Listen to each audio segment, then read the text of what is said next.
پھر رات کے وقت میں لوگ ٹولیوں کی شکل میں سڑکوں پر گھومنے لگے اور بے قصور لوگوں پر حملہ کرنے لگے۔ اسی رات گجرات کے احمد آباد شہر میں ایک ہندو لڑکی اپنے گھر جا رہی تھی۔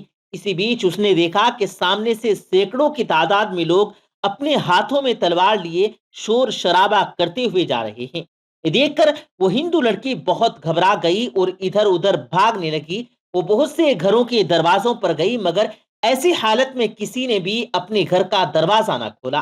ایسے میں وہ لڑکی بہت زیادہ ڈر گئی تھی۔ پھر وہ بھاگتے بھاگتے ہڑبڑاہٹ میں ایک مسجد میں داخل ہو گئی، یعنی کہ پھر وہ ایک مسجد میں گھس گئی اور ایک کونے میں چھپ کر کھڑی ہو گئی۔ مسجد میں داخل ہونے کے بعد میں اس ہندو لڑکی نے دیکھا کہ مسجد کے دوسرے کونے میں ایک جوان مولوی بیٹھا ہوا قرآن مجید کی تلاوت کر رہا ہے، یعنی کہ ایک چراغ کی روشنی میں ایک مولانا قرآن مجید پڑھ رہا تھا۔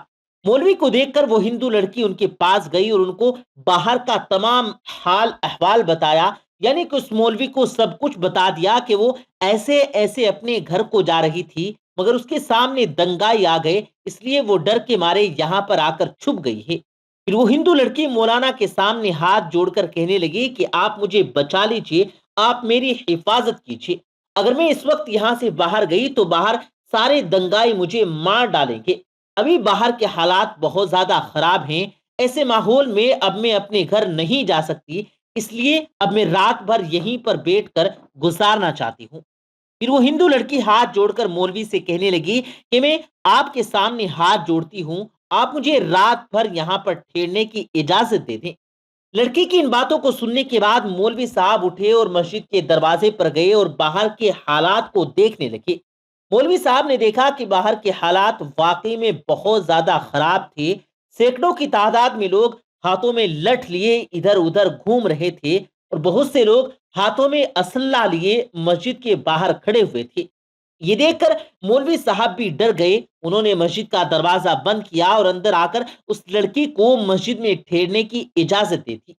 اب وہ ہندو لڑکی مسجد کے کونے میں آ کر بیٹھ گئی۔ وہیں مسجد کے دوسرے کونے میں مولانا صاحب پھر سے قرآن مجید پڑھنے میں مصروف ہو گئے، یعنی کہ قرآن مجید کو انہوں نے پڑھنا شروع کر دیا۔ اس مولانا کے سامنے ایک چراغ رکھا ہوا تھا جو جل رہا تھا۔ ادھر وہ ہندو لڑکی مسجد کے دوسرے کونے میں بیٹھی مولانا صاحب کو دیکھ رہی تھی۔ تبھی اس لڑکی نے دیکھا کہ مولانا صاحب نے قرآن پڑھنے کے دوران اپنی ایک انگلی کو چراغ کی روشنی میں ڈالا اور اپنی انگلی کو جلانے لگے۔ پھر تھوڑی دیر کے بعد مولانا نے واپس اپنی انگلی کو چراغ سے باہر نکال لیا اور پھر سے وہ قرآن مجید پڑھنے لگے۔ تھوڑی دیر کے بعد میں لڑکی نے پھر دیکھنا کہ مولانا پھر سے وہی کام کر رہے ہیں، یعنی کہ انہوں نے پھر سے اپنی انگلی کو چراغ میں ڈال دیا اور تھوڑی دیر جلنے کے بعد انہوں نے واپس اپنی انگلی کو باہر نکال لیا۔ مسجد کے دوسرے کونے میں بیٹھی وہ ہندو لڑکی یہ تمام منظر اپنی آنکھوں سے دیکھ رہی تھی۔ یہ دیکھ کر یہ لڑکی حیران اور پریشان ہو گئی اور سوچنے لگی کہ یہ مولانا صاحب کہیں پاگل تو نہیں ہو گیا جو بار بار اپنی انگلی کو آگ میں جلا رہا ہے۔ خیر دوستو، پھر ایسے سوچتے سوچتے اس لڑکی کی آنکھ لگ گئی، یعنی کہ اس کو نیند آ گئی اور پھر پوری رات نکل گئی اور صبح ہو گئی۔ صبح وہ مولانا اٹھے اور مسجد کے دروازے پر گئے اور انہوں نے باہر کے حالات دیکھے۔ مولانا نے دیکھا کہ اس وقت باہر کوئی نہیں تھا، یعنی کہ تمام دنگائی وہاں سے جا چکے تھے۔ پھر وہ مولانا اس لڑکی کے پاس گئے اور کہنے لگے کہ بہن اٹھو، ہماری نماز کا وقت ہو گیا ہے، ابھی تھوڑی دیر کے بعد میں یہاں پر بہت سارے نمازی آنے والے ہیں، اس لیے اب تمہارا یہاں پر رکنا مناسب نہیں ہے، کیونکہ اگر لوگوں نے تم کو یہاں پر دیکھ لیا تو لوگوں میں بدگمانی پیدا ہو جائے گی، لوگوں میں ایک ڈاؤٹ پیدا ہو جائے گا، اس لیے اب تم جلدی کر کے یہاں سے چلی جاؤ۔ اور میں نے باہر جا کر دیکھ لیا ہے، ابھی باہر کے حالات نارمل ہیں، باہر کا راستہ صاف ہو چکا ہے، اب آپ آسانی سے اپنے گھر جا سکتی ہیں، آؤ میں اب تم کو باہر تک چھوڑ دیتا ہوں۔ یہ سن کر اس ہندو لڑکی نے کہا کہ اگر باہر کا راستہ صاف ہو چکا ہے تب مجھے جانے میں کوئی حرج نہیں ہے، مگر میں جانے سے پہلے آپ سے ایک بات پوچھنا چاہتی ہوں، میں آپ سے ایک سوال کرنا چاہتی ہوں، پہلے آپ اس کا جواب دیں۔ یہ سن کر مولانا صاحب کہنے لگے کہ پوچھئے بہن، کیا پوچھنا چاہتی ہیں؟ وہ ہندو عورت کہنے لگی کہ مولانا صاحب آپ یہ بتائیے کہ آپ رات بھر اپنی انگلی کو چراغ میں جلانے کی کیوں کوشش کر رہے تھے؟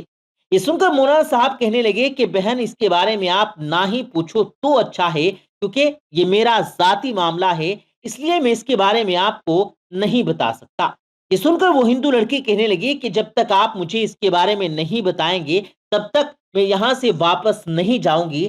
اس لیے پھر مولانا صاحب کو اس کے بارے میں مجبوراً بتانا ہی پڑا۔ مولانا صاحب کہنے لگے کہ دیکھو بہن، بات دراصل یہ ہے کہ جب تم رات کے وقت یہاں پر آئی تھی تو تمہاری خوبصورتی کو دیکھ کر شیطان نے مجھ کو بہکانا شروع کر دیا، اس لیے پھر میرے دل میں نفسانی خواہشیں بڑھنے لگی، یعنی کہ تم کو دیکھ کر میرے دماغ میں غلط اور گندے خیالات آنے لگے تھے اور مجھ کو بے چین کرنے لگے تھے۔ اس لیے فوراً میرے دل نے مجھ سے کہا کہ اگر تم برا کام کرو گے، اگر تم غلط کام کرو گے تو کل قیامت کے دن تجھے جہنم کی آگ میں جلنا پڑے گا، جو اس دنیا کی آگ سے 70 گنا زیادہ بھیانک ہوگی۔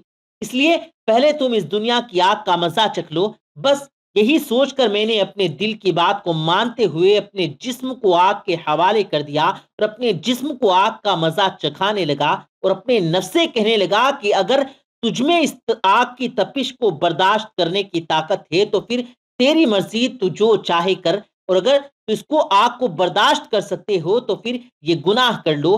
اسی وجہ سے رات میں جب جب میرے دماغ میں غلط اور گندے خیال آئے تب تب میں نے اپنے نفس کو آگ کے حوالے کر دیا اور نفس کو آگ کا مزہ چکھانے لگا۔ آگ کی تپش دیکھ کر میرا نفس غلط کام کرنے سے رک گیا، ایسے کرتے کرتے کہ میری پوری رات گزر گئی۔ پیارے دوستو، دیکھا آپ نے، نہ ہندو برا ہے نہ مسلمان برا ہے، برے ہیں کچھ لوگ جو اپنے فائدوں کے لیے ہندو اور مسلمان کو آپس میں لڑانے کا کام کرتے ہیں۔